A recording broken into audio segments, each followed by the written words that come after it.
शिवम्।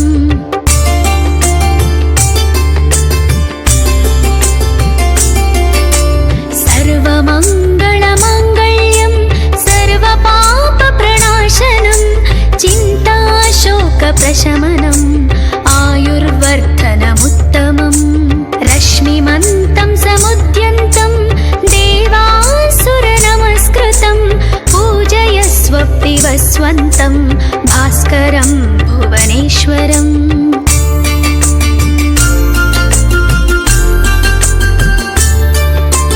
सर्वदेवात्मको ह्येष तेजस्वी रश्मिभावना येष देवासुरागणान् लोकान् पाति गभस्तिभिः। एष ब्रह्म च विष्णुश्च शिवस्कन्दः प्रजापतिः महेन्द्रो धनदः कालो यमः सोमो ह्यपाम्पतिः।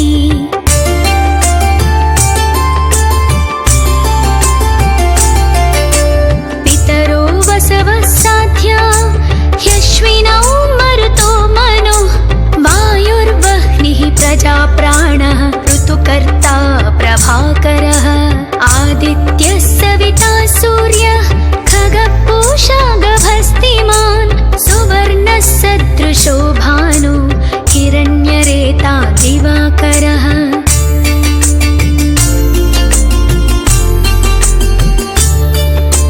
हरिदश्वः सहस्राचिः सप्तसप्तिर्मरीचिमान् तिमिरोन्मन्तनः शम्भुः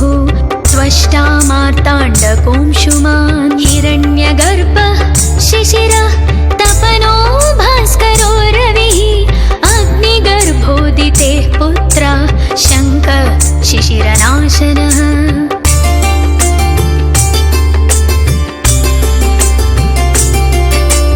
व्योमनाथस्तमो भेदी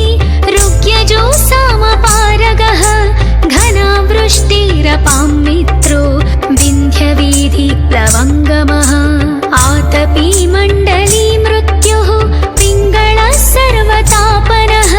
कविर्विश्वो महातेजा रक्तः सर्वभवोद्भव।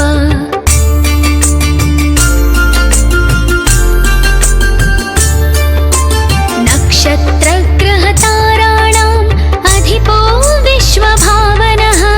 तेजसामपि तेजस्वी द्वादशात्मा नमोऽस्तु ते। नमः पूर्वाय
समागम्य द्रष्टुमभाग्यतोरणम् उपगम्य ब्रवीद्रामम् अगस्त्यो भगवान् ऋषिः।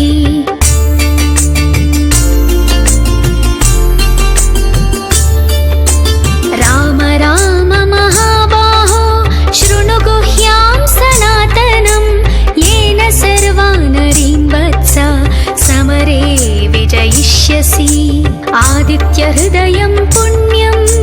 सर्वशत्रुविनाशनं जयावहं जपे नित्यम् अक्षय्यं परमं शिवम्।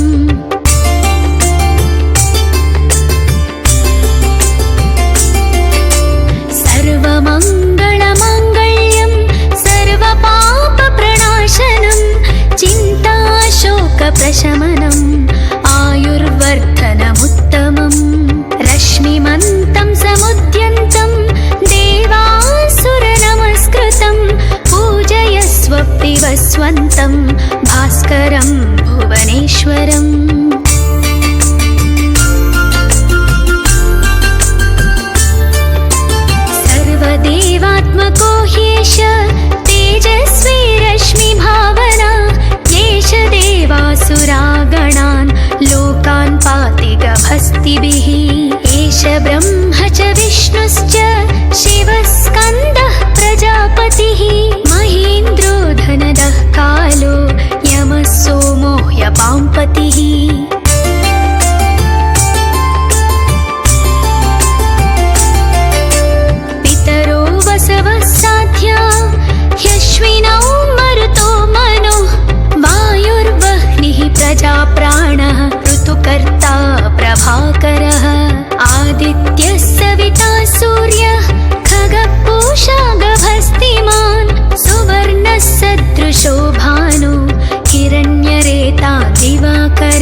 यद्येष वैभूतं तदेव सृजति प्रभुः पायत्येष तपत्येष वर्षत्येष गभस्तिभिः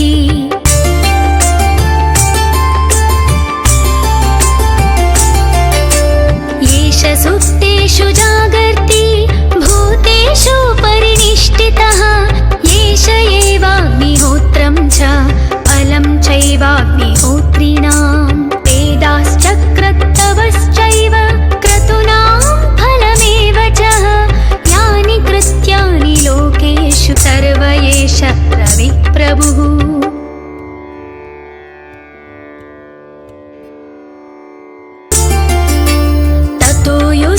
परिश्रान्तं समरे चिन्तया स्थितं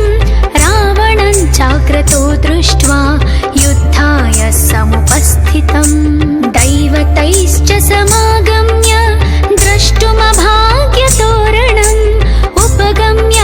ब्रवीद्रामम् अगस्त्यो भगवान् ऋषिः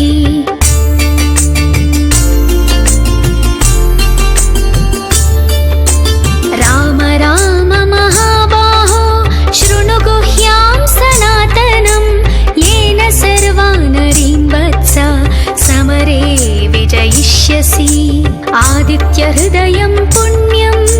सर्वशत्रुविनाशनं जयावहं जपे नित्यम् अक्षय्यं परमं शिवम्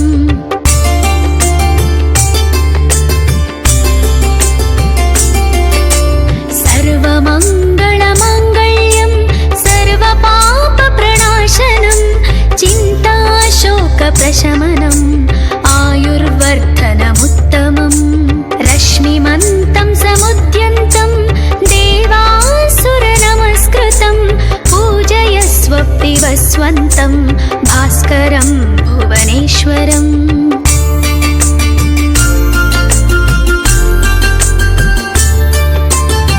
सर्वदेवात्मको ह्येष तेजस्वी रश्मिभावना येष देवासुरागणान् लोकान् पाति गभस्तिभिः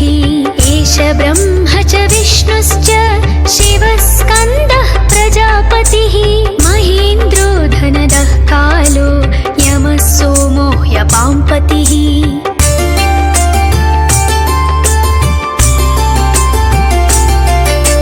पितरो वसवः साध्या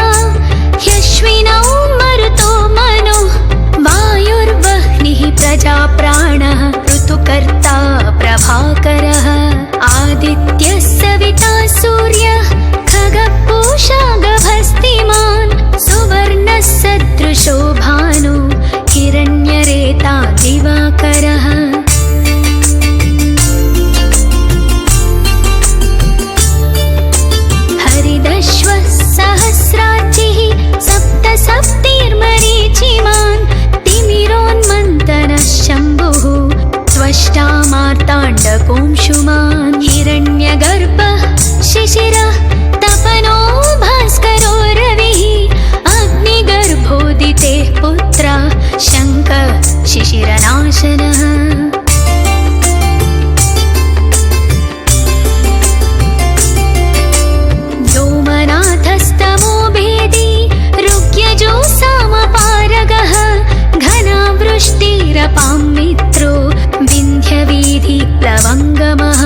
दृष्ट्वा युद्धाय समुपस्थितम् दैवतैश्च समागम्य द्रष्टुमभाग्यतोरणम् उपगम्य ब्रवीद्रामम् अगस्त्यो भगवान् ऋषिः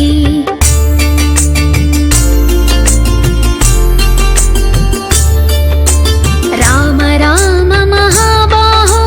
शृणु गुह्यां सनातनम् येन सर्वानरीन् वत्स समरे विजयिष्यसि आदित्यहृदयं पुण्यं सर्वशत्रुविनाशनम् जयावहं जपे नित्यम् अक्षय्यं परमं शिवम्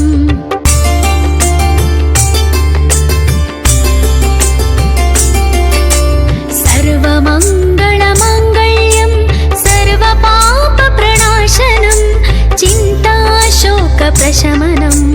आयुर्वर्धनमुत्तमम् रश्मिमन्तं समुद्यन्तं देवासुरनमस्कृतं पूजयस्व विवस्वन्तं भास्करं भुवनेश्वरम्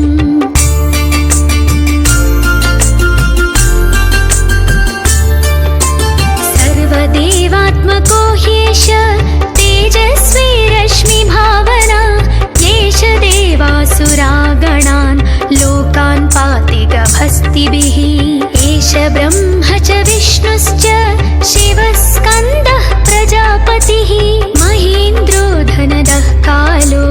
यमः सोमो ह्यपाम्पतिः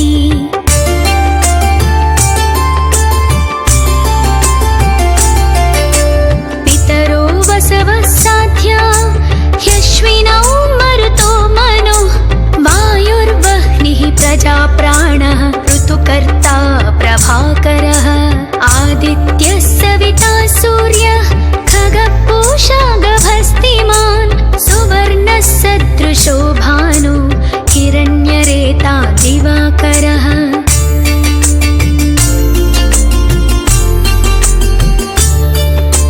हरिदश्वः सहस्राचिः सप्त सप्तिर्मरीचिमान् तिमिरोन्मन्तनः शम्भुः त्वष्टा मार्ताण्डकोंशुमान् हिरण्यगर्भः शिशिरः तपनो भास्करो रविः अग्निगर्भोदितेः पुत्रः शङ्खः शिशिरनाशनः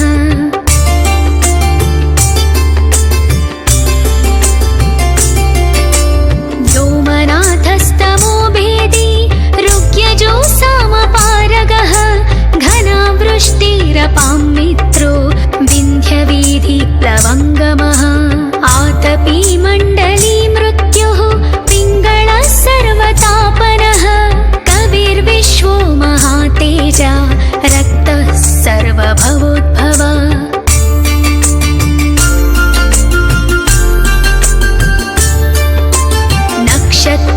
नक्षत्रग्रहताराणाम् अधिपो विश्वभावनः तेजसामपि तेजस्वी द्वादशात्मा नमोऽस्तु ते नमः पूर्वाय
दृष्ट्वा युद्धाय समुपस्थितम् दैवतैश्च समागम्य द्रष्टुमभाग्यतोरणम् उपगम्याब्रवीद्रामम् अगस्त्यो भगवान् ऋषिः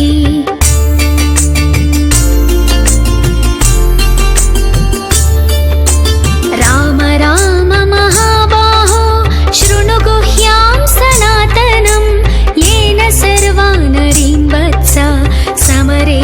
विजयिष्यसि आदित्यहृदयं पुण्यं सर्वशत्रुविनाशनं जयावहं जपे नित्यम् अक्षय्यं परमं शिवम्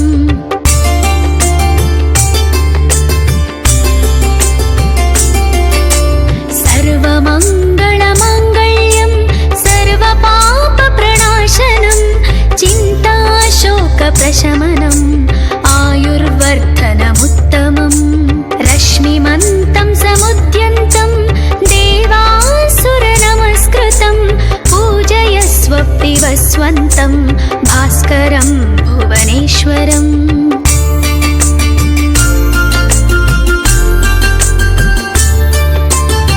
सर्वदेवात्मको ह्येष तेजस्वी रश्मिभावना येष देवासुरागणान् लोकान् पाति गभस्तिभिः एष ब्रह्म च विष्णुश्च शिवस्कन्दः प्रजापतिः महेन्द्रो धनदः कालो यमः सोमो ह्यपाम्पतिः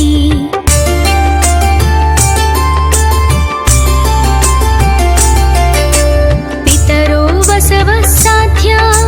ह्यश्विनौ मरुतो मनो वायुर्वह्निः प्रजाप्राणः ऋतुकर्ता प्रभाकरः आदित्यः सविता सूर्यः खगः गभस्तिमान् सुवर्णः सदृशो भानु हिरण्यरेता दिवाकरः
शक्तिभिः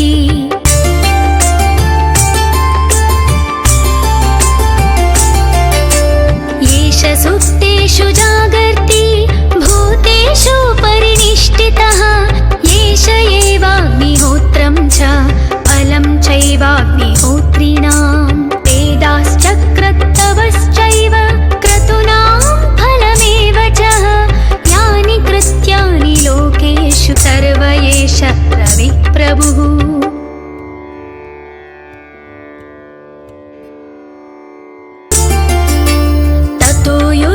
परिश्रान्तं समरे चिन्तया स्थितं रावणं चाक्रतो दृष्ट्वा युद्धाय समुपस्थितं दैवतैश्च समागम्य द्रष्टुमभाग्यतोरणम् उपगम्य ब्रवीद्रामम् अगस्त्यो भगवान् ऋषिः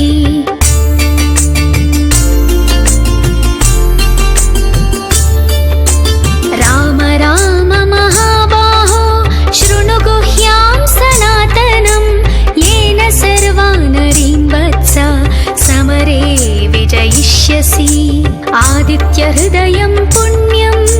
सर्वशत्रुविनाशनं जयावहं जपे नित्यम्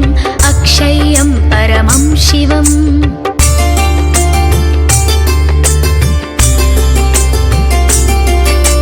सर्वमङ्गलमाङ्गल्यं सर्वपापप्रणाशनं चिन्ताशोकप्रशमनम् आयुर्वर्धनमुत्तमम् रश्मिमन्तं समुद्यन्तं देवासुरनमस्कृतं पूजयस्व विवस्वन्तं भास्करं भुवनेश्वरम्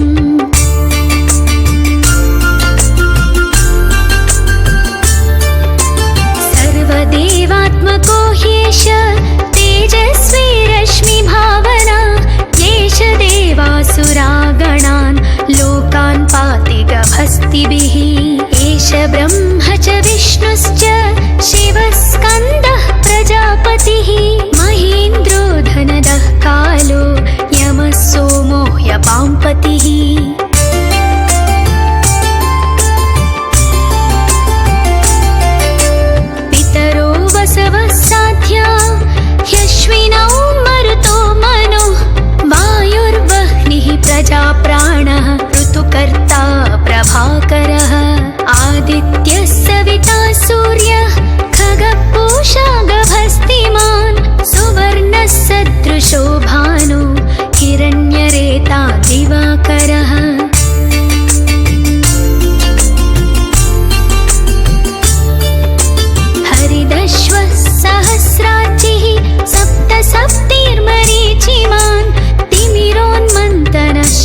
समुपस्थितम्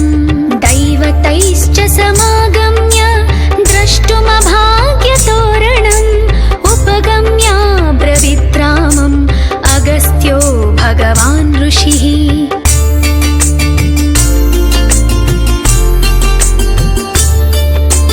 राम राम महाबाहो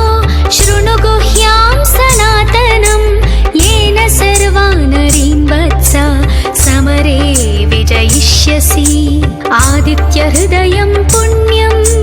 सर्वशत्रुविनाशनं जयावहं जपे नित्यम् अक्षय्यं परमं शिवम्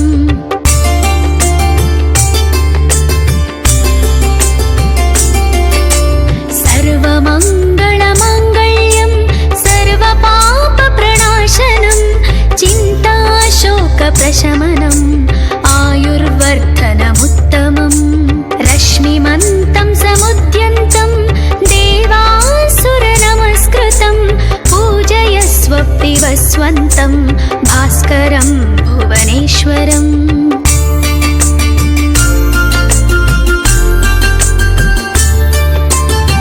सर्वदेवात्मको ह्येष तेजस्वी रश्मिभावना येष देवासुरागणान् लोकान् पाति गभस्तिभिः एष ब्रह्म च विष्णुश्च शिवः स्कन्दः प्रजापतिः महेन्द्रो धनदः कालो यमः सोमो ह्यपाम्पतिः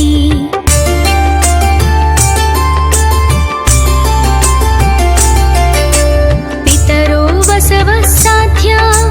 ह्यश्विनौ मरुतो मनो वायुर्वह्निः प्रजाप्राणः ऋतुकर्ता प्रभाकरः आदित्यः सविता सूर्यः खगः पूषा गभस्तिमान् सुवर्णः सदृशो भानु हिरण्यरेता दिवाकरः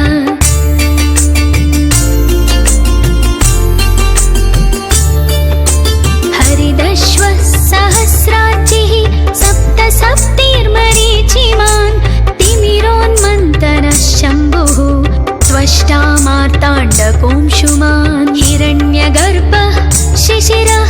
तपनो भास्करो रविः अग्निगर्भोदितेः पुत्रः शङ्खः शिशिरनाशनः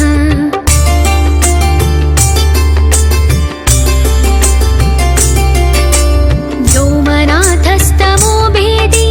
ऋग्यजो सामपारगः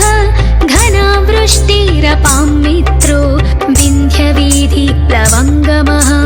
आतपी मण्डली मृत्युः पिङ्गळः सर्वतापनः कविर्विश्वो महातेजा रक्तः सर्वभवोद्भवा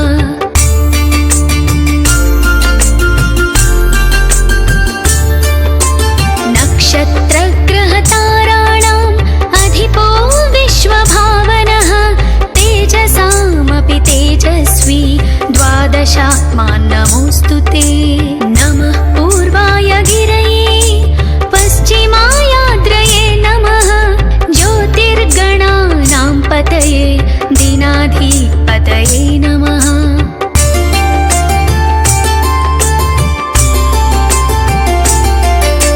जयाय जयभद्राय हर्यश्वाय नमो नमः सहस्रांशो आदित्याय नमो नमः नमः उग्राय वीराय सारंगाय नमो नमः नमः पद्मप्रबोधाय मार्ताण्डाय नमो नमः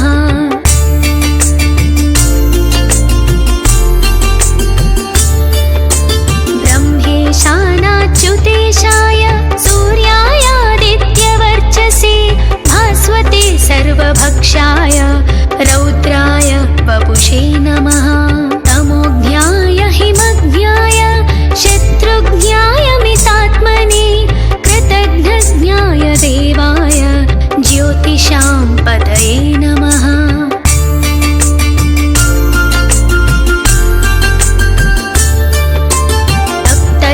तप्तचामीकराभाय मह्नये विश्वकर्मणे नमस्तमोभिनिघ्नाय रुचये लोक